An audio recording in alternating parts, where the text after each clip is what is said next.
नौकर बना दिया।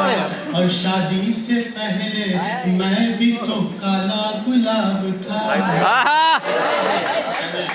काला गुलाब था। आप साथ साथ मेरी आवाज और गलेबाजी भी देखते हैं।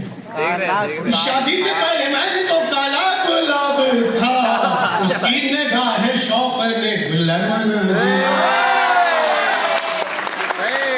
उसकी निगाह शौक ने गुलर बना दिया। पहले मैं एक, आप समझने के चक्कर में न पड़े। हाँ, हमारी शायरी इतनी भारी तो है नहीं कि आप सोचते बड़े कि कहाँ हंसना। अरे इधर शेर पूरा हुआ, इधर हंस दीजिए और क्या। समझने के लिए लाइव पढ़िए, कल भी समझ सकते हो। शादी से पहले मैं भी तो काला गुलाब था, उसकी निगाह शौक ने गुलर बना दिया।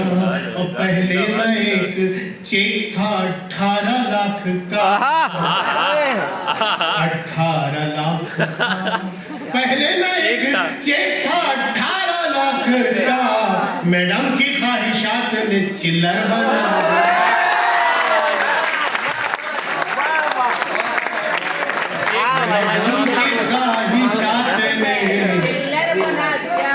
अच्छा, आपके साथ भी ऐसे ही हुआ?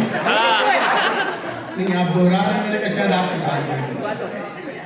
जी आइए।